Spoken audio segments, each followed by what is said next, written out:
What is good, ladies and gentlemen? So let's get started with a brand new SK Wealth Academy podcast, the Lockdown in Games. So for those of you that have been following me for over a year, you know that at first I was duped. I was duped by the Chinese and what was going on with the lockdowns into the Wuhan to actually believe that this virus was super dangerous.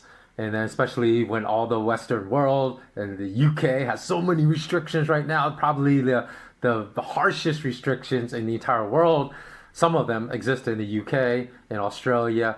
And so I was thinking, what is this end game all about? So you know that I like to reveal the absurdities of this lockdown response to the threat of to the level of the threat by using mathematics. So I'm going to do it again. So what if I were to tell you that I was going to give you in a food a toxic substance, but you had a 99.98% chance of survival.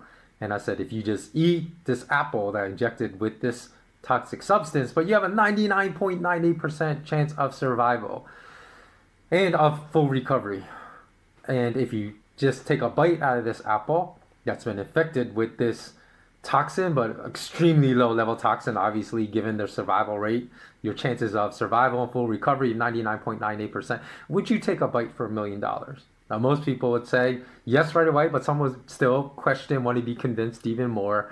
And so, and especially like the people of whom I spoke about, like the common people, like Francis Ngannou, like Elliot Kipchoge, those that have, really gone through hell to get to the positions in life that they're at right now. As far as fictional characters, I've spoken about that in the past too, how we really don't really understand what common is, because I mentioned that the median income, meaning like 50% of the world earns less than, what was it? I think it was like around 12 or $1,300 US dollars a year. That was like the median global income. So I was saying, like, if you don't know anyone that earns less than $3,000 or $4,000 a year, you have never had a conversation with a common person in the entirety of your life, which is mind blowing.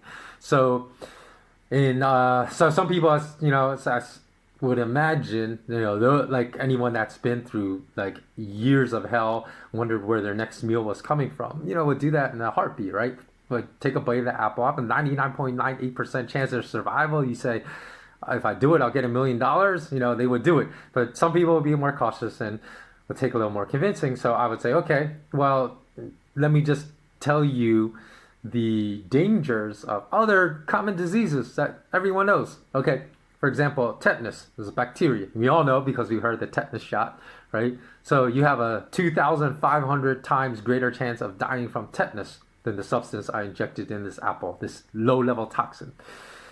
Okay, for tuberculosis, if it's left untreated, you have a 2,150 times greater chance of dying from tuberculosis than from the substance I injected into this apple.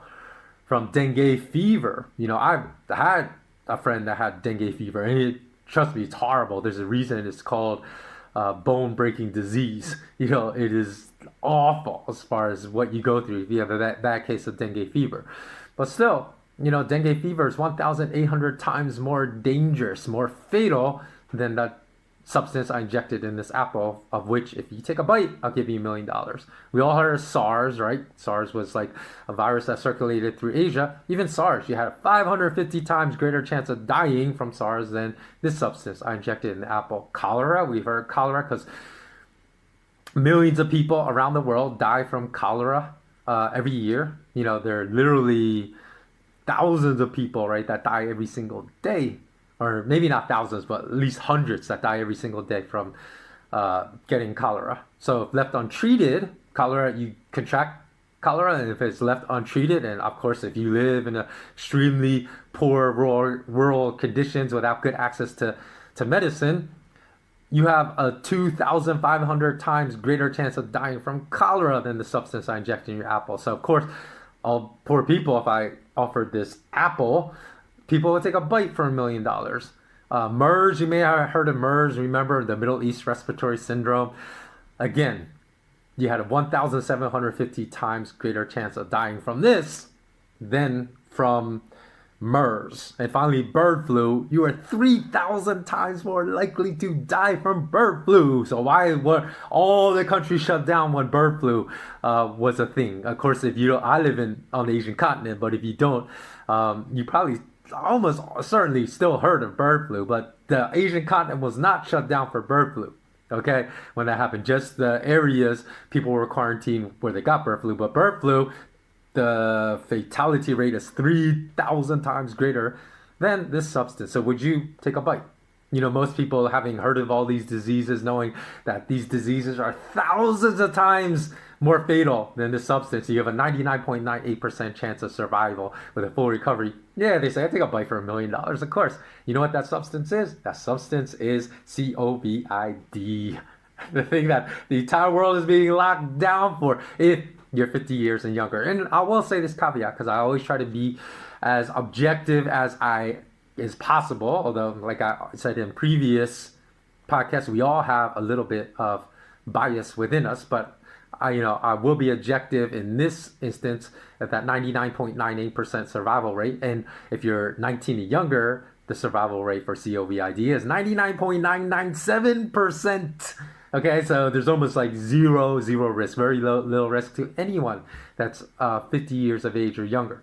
And I will give a caveat that those survival rates probably are a little skewed to the upside because that is the survival rate of people infected that are both symptomatic and asymptomatic. Asymptomatic meaning you have no symptoms, because I've gone so many times and how the rapid response tests and the PCR tests, polymerase chain reaction tests, are completely bogus because they're not reliable, non-robust, and yield a lot of false positives. That probably there are a lot of people that were never infected, right? Asymptomatic people, and they're counting them as infected, which elevates that survival rate. So, granted, the survival rate's probably a little less than 99.98% in reality. I mean, most definitely is in reality. But still, all of these common diseases or bacteria I told you about, tuberculosis, dengue fever, SARS, cholera, tetanus, those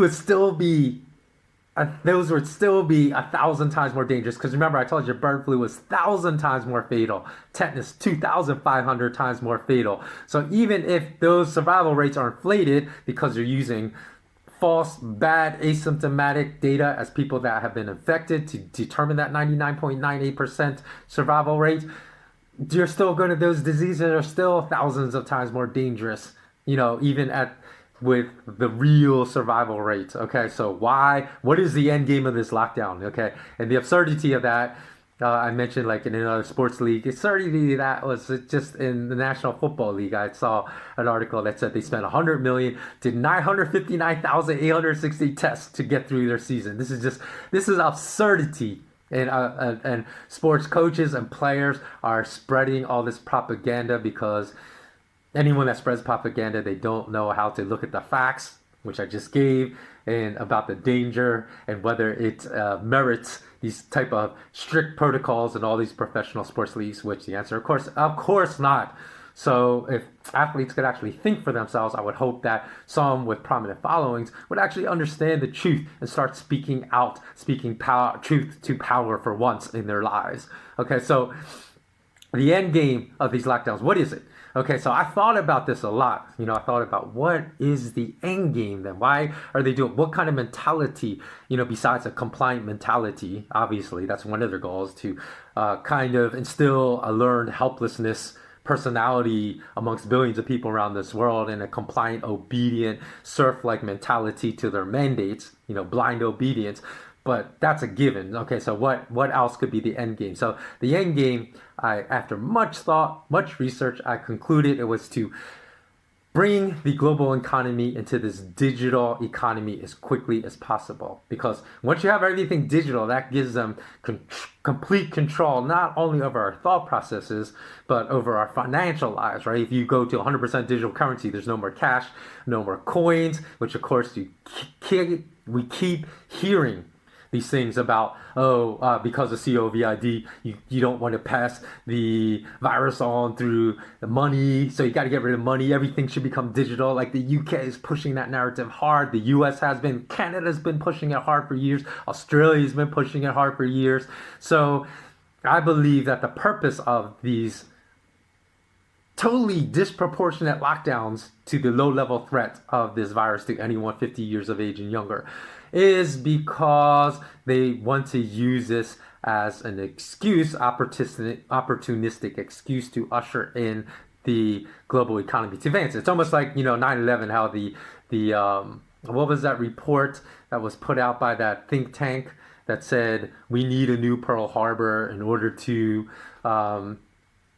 take over oil resources in the Middle East. I can't remember the name of that report, but before 9/11 happened, these basically the people that run a lot of foreign policy in the world said we can't just go to war and send U.S. troops to die for another war in the Middle East without some kind of triggering Pearl Harbor like event.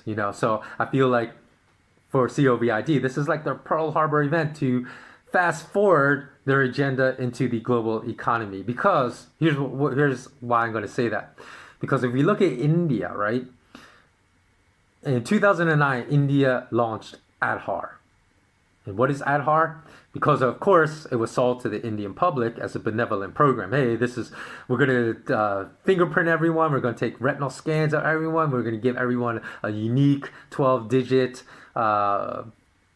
identification, digital ID that you can use to access banking, insurance services, even get a driver's license, because many people couldn't even start a business, because they did not have any type of ID. So they launched this out as this benevolent program. We want to get everyone ID, but in order to do that, we have to fingerprint you like you're a criminal. We got to take retinal scans, and they rolled this out as a fundamentally important program to help uplift, of course, the poor, which is majority of Indians are poor, and give them financial opportunity. But of course, just like the COVID lockdowns are sold to all of us as a benevolent thing for all of us. Oh, this is protect your health. When I view, if we can think for ourselves and look at the science and the facts about it, it has nothing to do with protecting our health if we're 50 years of age or younger, because the threat is virtually non-existent to us.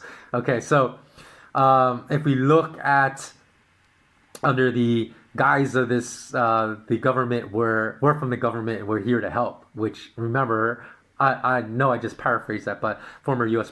Ronald Reagan said however many words that is, I can't remember, maybe it's 12, 13. He said that whatever it is, the 12 most frightening, terrifying words in the human language is, I'm from the government and I'm here to help. And this is basically what India did to dupe all of their citizens into giving up what people concerned about privacy rights would be extremely reluctant to ever volunteer, like all their fingerprints and retinal scans, right? To build a digital ID profile of them. But again, India has this massive biometric database with 95% of 1.3 billion Indian citizens with fingerprints and retinal scans. So 95% of 1.3 billion Indian citizens. And in fact, MasterCard had done the study and said in 2015 that India was one of the least prepared nations to enter the digital world. And by the end of 2016, they had 95% of digital identity on Indian citizens. So, and again, in 2016, India added something called India Stack, which was a series of secured and connected systems that allow people to store and share their personal data, such as addresses, bank statements, employment records, tax filing. That's why really good hackers are going to have a field day, because as we all know, I'm not a hacker, but as hackers all know in the hacking community, there is no such thing as an unhackable system. So, and again, India Stack was tied to Aadhaar. And so everything can be accessed and shared through the Aadhaar system. And so anybody now in India, as long as they have this unique, I think it's a 12-digit digital identification, with just a fingerprint or retinal scan, they can open up a brokerage account, they can buy stocks, they can open up a bank account, and in order to usher in this digital age very, very quickly into India, a couple things happened. Okay, because before 2009, 50% of Indians didn't have any form of ID, not even a birth certificate. That's crazy. Half the country did not even have a birth certificate before 2009. And so, with those two digital initiatives that were strongly, strongly forwarded by PM Narendra Modi, which reveals him as a wolf in sheep's clothing. Because I always call him a wolf in sheep's clothing, because I know tons of Indian Americans that love Modi. Even though he's clearly part of this new world order and clearly a servant to the new world order. And what happened was in 2016 was important because Modi banned all 1,500 rupee notes in circulation, which comprised 86% of all cash in circulation in India at the time. When he banned 1,500 rupee denominated notes were 1,500 rupee denominated notes. So overnight, 86% of all cash in circulation in the entire nation became illegal. And then since Modi demonetized the system, which inevitably, it's almost assuredly led to thousands of deaths, which, makes Modi one of the world's worst historical serial killers, right? Because it almost certainly caused thousands of deaths, and I'll tell you why. But it also recapitalized all the banks, because I told you Modi's a servant of the bankers, because $80 billion flowed back into the banking system after he demonetized 86% of the cash in the Indian system. Because according to a Reserve Bank of India's report, okay, in 2016, it was a concept paper on card acceptance infrastructure. They said that still that let me see, what was I looking at? Oh, I was looking for point of sale transactions, which means you're using digital means of purchasing items in India. That still only accounted in 2016 for 12% of the entire volume and 6% of value of all transactions in India. In other words, people were still primarily using cash for everything because the Indian economy has always been, up to that point, a very, very heavy cash reliant economy. And in fact, I think even prior to 2016, just a few years prior to that, 98% of all transactions in India were conducted in cash. So this was a strong push by Modi to try to move them into the digital world. And if you wanted to see that, the number of card transactions per citizen, per capita in India was just 6.7 back at that time per year, the lowest, among the lowest in the world. Because in Australia, it was like almost 250. In Canada, it was almost the same. In the UK, it was over 200. In Brazil, even in Brazil, it was like 55 per year. In China, it was 14.4 per year. I believe that was per year because I'm looking at these stats. I can't see. It would make sense per year, right? Because to have more than one per day is kind of crazy because in Australia, it was like 250, right? So again, when we look at this, that there was a former, let me see if I can find this quote. Oh, there was a former finance minister, P. Chidambaram, right, that fired off a scathing indictment, and a very deserved one, in my opinion, of Modi when he demonetized 86% of cash in India in 2016. And he said, quote, "You go there being rural areas of India, and the people ask, what digital? It's very difficult to get away with a lie. The best way to do so is to utter the biggest lie," end quote. Of course, where we heard that. We heard that from the Minister of Propaganda under the Third Reich in Nazi Germany, right? You tell a big lie and everyone will believe it. You tell small lies, people might not believe it. So the reason Chidambaram said that is because Modi said, "Oh, look at all these people crying about the misery I'm creating for them is false because everyone has, because of our digitization efforts, everyone still has access to money to buy food. It's not like they're going to starve to death because I only have cash and I've taken away all their cash." But Chidambaram said that was garbage in the rural areas. They did not have access to digital money. And Chidambaram said, you're going to cause thousands, if not more, of poor people in India to starve to death. And I'm fairly certain that that's exactly what happened, which I said would make Modi one of the worst serial killers in history, or worst perpetrators of genocide, perhaps, in history. So, uh, maybe not in history, because genocide, we've had like millions of people killed, but still, to kill thousands of people is obviously, that's reprehensible, morally, utterly despicable. And that's what Modi did. And I've also outed, remember, I outed Modi as a complete liar for promoting a gold monetization plan on the entire media in the financial world also refer to Modi's plan as a gold monetization plan. What he was trying to do was he was trying to convince people for the welfare of our country. Again, always, everything's always solved for the good of our country, the good of your neighbor. Please bring all your physical gold, because I think behind Japan, India is number 2 in the per capita ownership of gold in the entire world. I know Japan's number 1. I think India is number 2. Maybe China, India are 2 and 3. Not sure what order. Russia's probably way up there as well. But in any event, he said basically bring your physical gold into banks.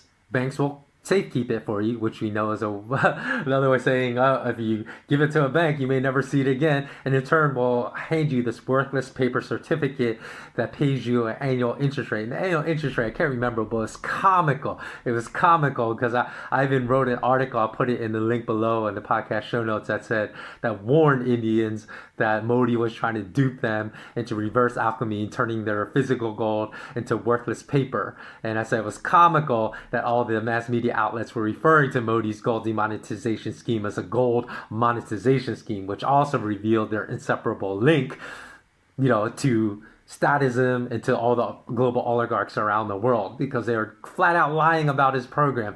And in turn, I said that the annual price appreciation in rupees is going to far outpace whatever measly annual interest rate he's going to give you for bringing your physical gold and getting a paper certificate and handing the banks. And of course, the annual appreciation in rupees was multiples higher than the measly little interest rate that Modi wanted to give you for being a good little citizen and doing what's best for your neighbor and your fellow citizen. So, in conclusion, when I believe basically when the World Economic Forum and all these oligarchs that make all these policy decisions say, hey, you know what, in 2015, MasterCard said India would never, they're so far away from I was going to say evolving, but really devolving into a completely digital economy. And look, and just 12 months later, they had a unique digital fingerprint for 95% of their at that time, 1.1 billion citizens. Now it's grown to like 1.3 billion people in India. So they said, how did that trigger that? One was Modi's demonetization plan. So they looked at, hey, how can we fast forward our plan to digitize the whole world so we can put everyone into financial serfdom? And not only that, of course, and at the same time, shuttle all the wealth from the middle class, the poor, and even the rich. Because if you're not that 0.1%, I'm sorry, like if you're amongst that, you're still not among the uber wealthy class that's making all the policy decisions in this world. So even as a 1%er, you're probably on the fringes. You have to be in that like 0.1%. That's, they're still taking all your wealth. And we saw that because we saw Jeff Bezos of Amazon's wealth like skyrocket. We saw a lot of the banks like MasterCard and Visa.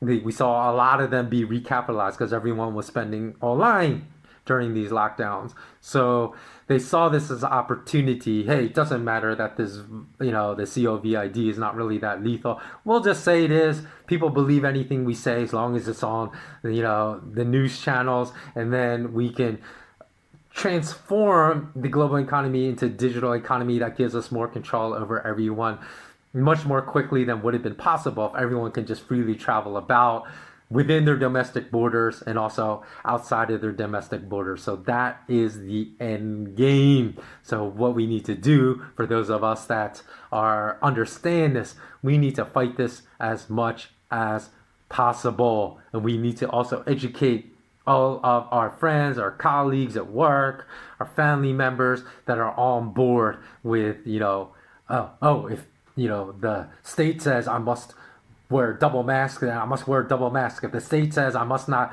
socialize with my friends or have any contact or hug my friends or shake hands with my friends, I must not do that. I mean, you have to look at the science.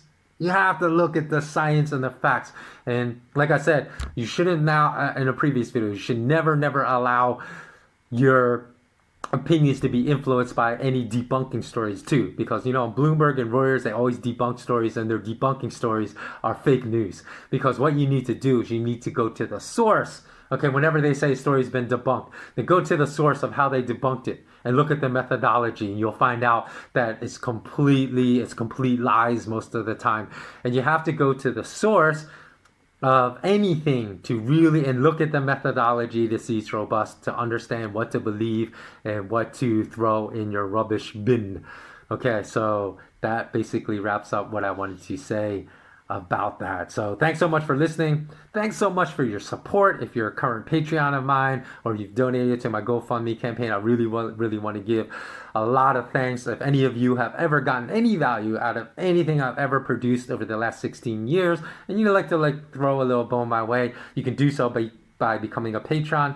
And if you become a patron, you get, trust me, loads and loads of really valuable content every single week for doing so. And you can go to patreon.com/F or fight/skwealthacademy. If you'd like to help launch my SK Wealth Academy, you can go to my GoFundMe campaign at gofundme.com/F or fight/SK Wealth Academy. Or if you just want to learn about what my mission is at SK Wealth Academy, to radically change the education system, to reinstitute critical thinking as a core skill to develop in all education, and also to counter all the propaganda we learn in business school, because there's nothing you will ever learn in business school about real price setting mechanisms. If you don't believe me, just go make sure you subscribe to my podcast channel over skwealthacademy.podbean.com, and make sure you listen to the podcast I'm going to upload about how the Chicago Mercantile Exchange hikes of margins in the silver and gold futures markets can artificially create very substantial price declines. Just go listen to that. And then if you have your MBA, if you have your PhD, especially if you have your MBA, especially if you have a PhD in economics, go ask yourself, did I know that this is how prices are manipulated for gold and silver? Because I guarantee you, unless you have research this on your own and spent years trying to understand that on your own, that you did not know that, despite having what is perceived as a very high level academic degree. Okay, so thanks so much for watching. Always remain intensely curious, but even more importantly, always remain grateful for what you have. Always speak truth to power, and always remain immensely courageous and speak your mind, especially when you know your opinion is the truth, no matter if you're one standing in opposition to a million. Speak power to truth always. Thanks so much for watching, and bless up. Okay, so this is the part that I said was super important, but I totally forgot to talk about it, so I'm just going to speak about this real quickly. Now, I know that according to the Google algorithm, that your video can be banned just for talking about this topic. It doesn't matter if you're speaking truth to power, it is truth. But not only that, your entire channel can be banned for just talking about this topic. So what I'm going to do, it's easy for you to put two and two together. I'm going to talk about if you still believe in the necessity of these lockdowns. This is a super important fact to consider, because at the end of last year, a lot of organizations estimated that by now, that because of these lockdowns that would adversely affect the poorest of the poor the most, that 260 million people would become food insecure, would be on the verge of starvation. Now, there have been other studies this year that have confirmed at least 100 million people, if not 260 million people, being pushed into that situation. And when that happens, here's the topic you're not allowed to speak about, but this is the most negative impact of these lockdowns, is that when you talk about certain things, right, I'm going to mention trafficking. Instead of trafficking, I'm just going to say trade. And then instead of the word sex, I'm just going to say sight. Okay, so when I say sight trade, you'll know what I'm speaking about.